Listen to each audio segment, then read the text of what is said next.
Hello, my name is Mariela Velasquez, and today I will be talking about chance, luck, and control, Aristotle versus the Tao Te Ching on the good life.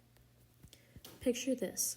Last month, a friend of mine planned every detail of a first date, the restaurant, the route, even a backup plan in case the first restaurant had a line. It still fell apart. Another friend didn't plan anything and just showed up and let the night happen, and it was one of the best nights of her year. So which is it? Do we get the good life by planning and pushing forward what we want, or by loosening our grip and letting things unfold? Turns out, two very different traditions, ancient Greece and ancient China, already had this argument.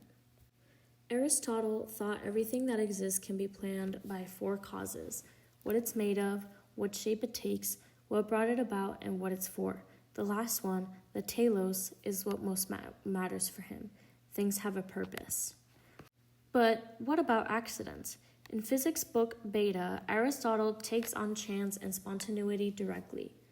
Picture someone who goes to the market to buy something, and while there, runs into a person who owes them money they weren't even looking to collect. Aristotle calls this a matter of luck, but here's his key move. Luck isn't some separate mysterious force outside of cause and effect.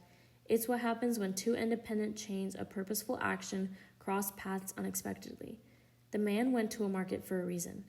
The debtor was there for a reason. Their meeting was coincidence, but it wasn't causeless. So, for Aristotle, even chance lives inside a world of what's fundamentally orderly and purposeful. The implication of a good life. Know your goal, act deliberately, and even the accidents that help or hurt you can be understood, not just endured. Now picture the opposite entirely.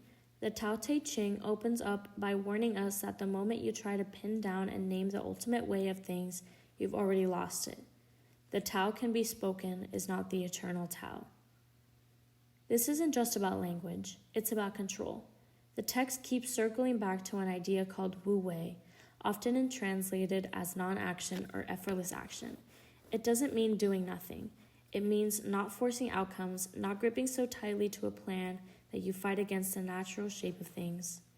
And water is the text's favorite image, soft, yielding, and yet it wears down stone. It doesn't strive, it just follows its nature, and in doing so, it accomplishes what rigid and forceful things cannot. For the Tao Te Ching, the good life doesn't come from mapping out a purpose and marching towards it. It comes from releasing the need to control and trusting the unfolding. Think of a decision you had to make recently, maybe even twice. Once if approached by Aristotle, and the other as if approached by the Tao. Aristotle knew what he wanted, made a plan, broke it into steps, and pushed through setbacks because he could see the goal clearly. When something unexpected happened, he treated it as a problem to solve, not a sign to stop. But the Tao didn't force an outcome, paid attention to what situation seemed to want, and stayed flexible and let the unexpected parts redirect him instead of fighting them, trusting that pushing too hard would backfire. Both versions are true in different moments of the same story.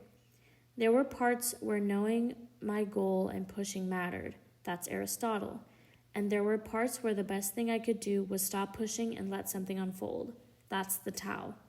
Neither philosophy alone tells the whole story of how it went. Here's what I think. I don't think there's really a contradiction. I think the good life needs both. Aristotle's clarity about what we're aiming for and the Tao's honesty about how much is never actually in our hands. Maybe wisdom isn't choosing control or letting go.